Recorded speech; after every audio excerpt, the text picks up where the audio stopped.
Personne de ma famille n'est venu à ma remise de diplôme, pas même ma femme ni mes enfants, ils sont tous allés au barbecue de mon frère à la place. Mais quand j'ai quitté la scène, mon téléphone a vibré avec un message de ma femme, il faut qu'on parle. Urgent. 45 appels manqués de ma femme. Chapitre 1. Un applaudissement solitaire. L'auditorium était bondé. Des parents fiers, des conjoints, des enfants. Partout où je regardais, il y avait des acclamations et des flashs d'appareils photo tandis que les noms résonnaient sur la scène. Tout le monde était entouré de quelqu'un. Tout le monde sauf moi. Je me tenais au bord de la scène de remise des diplômes dans ma toge bleu foncé, ma coiffe à la main, le cœur se brisant doucement sous mon sourire de façade. J'avais cumulé 3 emplois tout en suivant des cours du soir. J'avais à peine dormi 4 heures par nuit pendant 4 ans. Ce n'était pas juste un diplôme en administration des affaires. C'était la preuve que je n'avais pas baissé les bras. Je l'avais fait pour ma famille, pour ma femme Karen, pour mes enfants, Lily et Marcus. Ils avaient promis d'être là. Au premier rang, brandissant des pancartes. Karen en avait ri des semaines plus tôt. On criera si fort que tu en pleuras. Mais maintenant, en balayant les rangées du regard pendant la cérémonie, je réalisais quelque chose avec une douleur sourde dans ma poitrine. Pas un seul siège n'était occupé par quelqu'un que je connaissais. Ils n'étaient pas en retard. Ils ne sont jamais venus. Et quand mon nom fut enfin appelé et que les applaudissements retentirent dans la salle, ils sonnèrent creux à mes oreilles. J'ai serré la main du doyen, accepté mon diplôme, souri pour la photo, et quitté la scène comme un fantôme. Quand je suis arrivé dans le couloir, j'ai enfin sorti mon téléphone, espérant peut-être un texto disant qu'ils étaient coincés dans les embouteillages ou qu'il y avait une urgence. Mais à la place, il y avait un unique message de Karen, daté d'il y a 20 minutes. Il faut qu'on parle. De toute urgence. Je fixais les mots, engourdi. Pas d'appel manqué, pas d'excuses, juste ça. J'ai déverrouillé l'écran avec des doigts tremblants et j'ai lu le message suivant. Je ne voulais pas que tu la prennes par quelqu'un d'autre, mais je suis chez ton frère, Ethan. On se voit depuis un moment. Je ne voulais pas gâcher ta journée, mais je ne pouvais plus mentir. Ma vision s'est brouillée. Le couloir a vacillé un instant. Mon souffle se coupa dans ma gorge alors que je m'appuyais contre le mur. Elle était allée à son barbecue, non seulement au lieu de ma remise de diplôme, mais parce qu'elle était avec lui. Ma femme, mes enfants, toute ma famille l'avait choisi. Je me suis retourné vers les portes de l'auditorium, vers l'écho des applaudissements que je n'avais jamais vraiment eus. Et puis j'ai pris une profonde inspiration. Pas de rage, pas de cri, pas de réponse, juste une pensée silencieuse se formant dans mon esprit, comme une lame qu'on affûte. Voyons voir comment tout ça va se dérouler, Karen. J'espère que le barbecue en valait la peine. Chapitre 2. Les photos qu'ils n'ont pas publiées. Je suis sorti de l'auditorium dans l'air vif, mon diplôme sous le bras, mon téléphone toujours à la main. Les rires et les discussions des autres familles m'entouraient. Des photos prises, des étreintes échangées, des larmes de joie versées. Et moi? Je me tenais seul sur le trottoir, fixant à nouveau le message. Je suis chez ton frère, Ethan. On se voit depuis un moment. Je ne voulais pas gâcher ta journée. Ne pas gâcher ma journée. Le jour où j'ai accompli quelque chose que personne ne croyait possible. Elle avait planifié ça. Ils l'avaient tous fait. J'ai consulté les réseaux sociaux d'Ethan. Son profil était public. Barbecue en famille, disait la légende.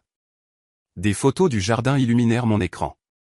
Karen en train de retourner des hamburgers. Notre fille Lily dans la piscine. Marcus sur les épaules d'Ethan, riant comme s'il n'avait pas de père.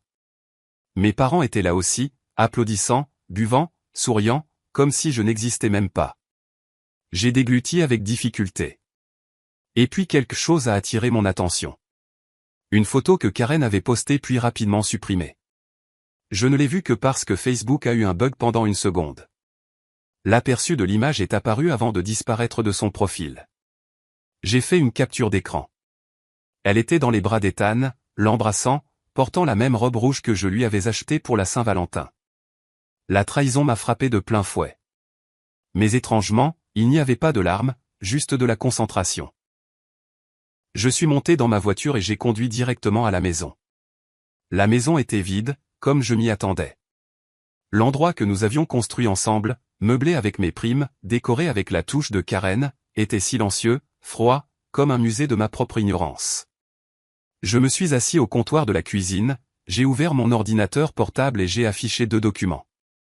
Un tableur que je tenais à jour depuis des années, et une copie scannée de l'acte de propriété de notre maison.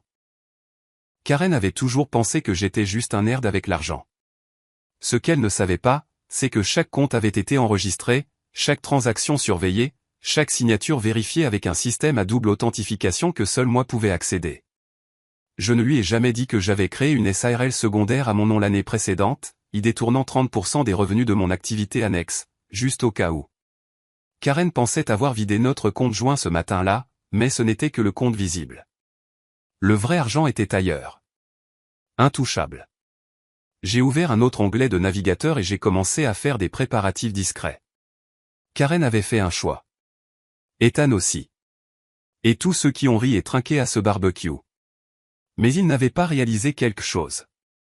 J'avais passé 4 ans à apprendre à construire un avenir à partir de rien. Maintenant, j'allais démanteler leur monde, méthodiquement, silencieusement, légalement. Et quand ils s'en apercevraient enfin, il serait déjà trop tard.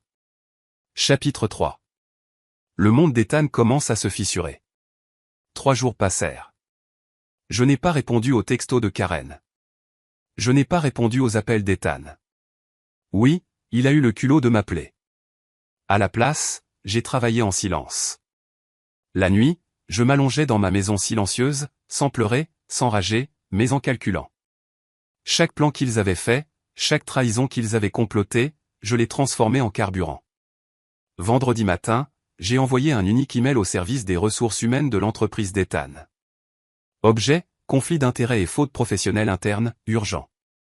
En pièces jointes, des captures d'écran de la liaison de Karen et Ethan, des copies horodatées de notes de frais que Ethan avait illégalement utilisées pour réserver des chambres d'hôtel et des voyages avec Karen au cours des 18 derniers mois.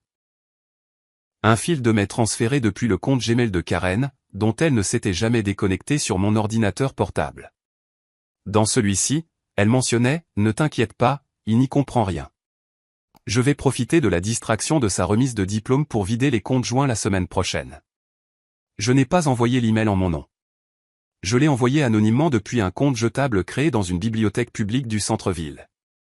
Le samedi soir, les retombées avaient commencé. Le profil LinkedIn d'Ethan est passé à « ouvert aux opportunités ». L'Instagram de Karen est devenu inaccessible. Mais ce n'était même pas le meilleur.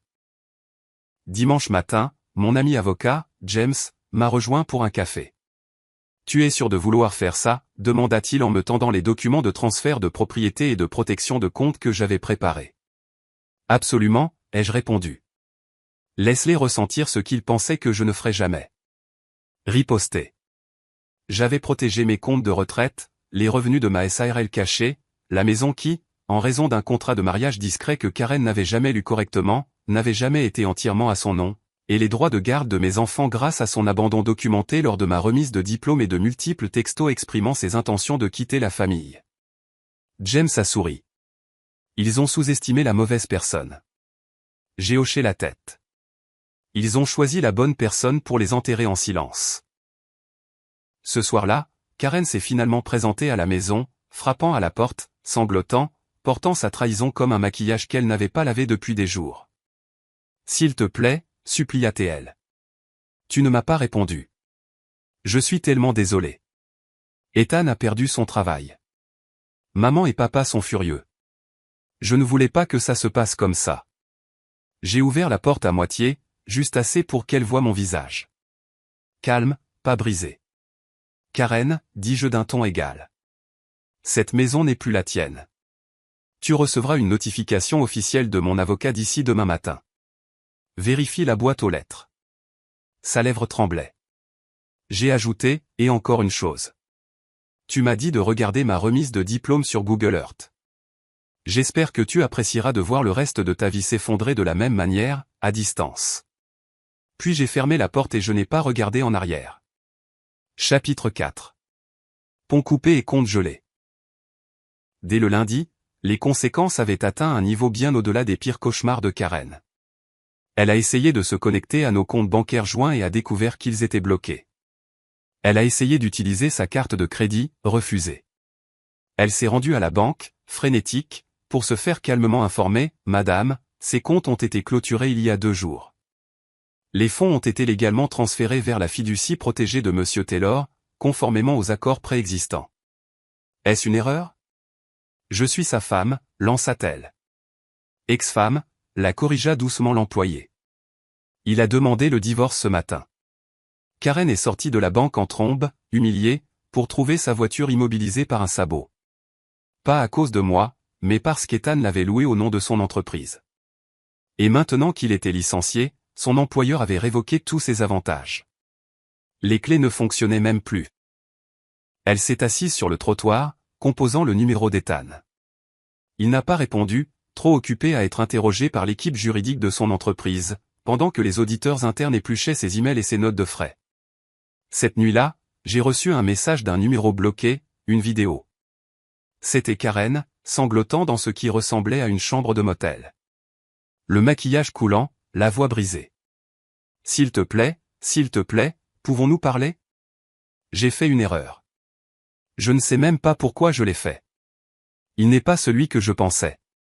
Je pensais juste que tu ne t'en souciais pas. Mais tu t'es toujours soucié, n'est-ce pas?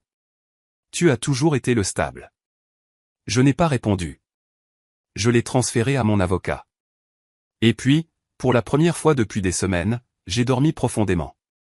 2 semaines plus tard, la procédure de divorce fut rapide et brutale pour elle. Karen a tout perdu. Tous les droits sur la maison, la garde de nos enfants en raison de son abandon émotionnel documenté, et toute prétention sur mon héritage grâce à une préparation juridique en béton. Et Ethan? Il faisait l'objet d'une enquête pour détournement de fonds, son style de vie somptueux anéanti. Son statut d'alpha était la risée de son industrie. Et Karen, elle a emménagé chez sa mère. La même femme qui m'avait dit un jour que j'avais de la chance d'épouser sa fille. J'ai reçu une dernière lettre par la poste, écrite à la main par Karen. Elle se terminait par « Je n'aurais jamais pensé que tu serais capable d'une telle vengeance. Tu as toujours été le silencieux. » J'ai souri. Elle avait enfin compris. Silencieux ne veut pas dire faible. Silencieux signifie observer, se préparer, et frapper quand ça compte. Épilogue. La photo de remise de diplôme qui est devenue virale. 6 mois plus tard. Je me tenais dans le hall de l'auditorium, vêtu d'un costume sombre sur mesure, serrant la main du doyen de l'université alors qu'on me remettait une plaque dorée. Diplômé non traditionnel exceptionnel de l'année, Jonathan Taylor. Derrière moi, un journaliste de la chaîne de télévision locale attendait pour m'interviewer. Non seulement parce que j'avais obtenu mon diplôme en étant premier de ma classe à 42 ans, mais parce que mon histoire était devenue virale. Comment? Quelqu'un avait pris une photo de moi traversant la scène seul, serrant mon diplôme sans famille pour m'acclamer. Puis une deuxième photo de moi, le lendemain, à côté d'une bannière caritative qui disait « Soutenir les pères oubliés, une fondation pour les hommes qui élèvent les autres mais sont laissés pour compte ». L'histoire du père silencieux abandonné le jour de sa remise de diplôme, qui a ensuite exposé l'infidélité de sa femme, obtenu la garde exclusive de ses enfants et créé une organisation à but non lucratif pour soutenir d'autres hommes dans des situations similaires, avait touché les cœurs à l'échelle nationale. Karen, elle a essayé de déformer l'histoire en ligne, mais les captures d'écran de son message, « Il faut qu'on parle. De toute urgence », étaient déjà en tendance. Ethan, sans emploi, faisant face à de multiples poursuites. Sa biographie LinkedIn indiquait désormais « Ouvert aux opportunités. Mes enfants, de retour dans ma vie. » Non pas parce que je les ai forcés, mais parce qu'ils ont vu la vérité se dévoiler avec le temps. Je n'ai pas empoisonné leurs esprits. J'ai laissé la réalité faire le travail. Quant à moi, je n'ai jamais voulu que ma vengeance soit bruyante. Je n'ai jamais voulu détruire qui que ce soit. Je voulais juste la paix. Mais quand on vous vole la paix, la justice prend parfois le visage d'une patience silencieuse et calculée. Dernière ligne, ils m'ont vu marcher seul une fois, mais à la fin, je suis reparti avec tout ce qu'ils ont perdu. Cette vengeance était-elle parfaitement justifiée? Dites-nous ce que vous pensez de cette histoire dans les commentaires ci-dessous. Likez l'histoire si vous pensez que cette vengeance est justifiée, partagez-la avec quelqu'un qui a besoin de cette énergie et abonnez-vous pour plus d'histoires stupéfiantes de trahison et de justice. Car ici, chaque mensonge a son heure de vérité et chaque trahison trouve son ombre. Restez vif, restez fort, et restez à l'écoute.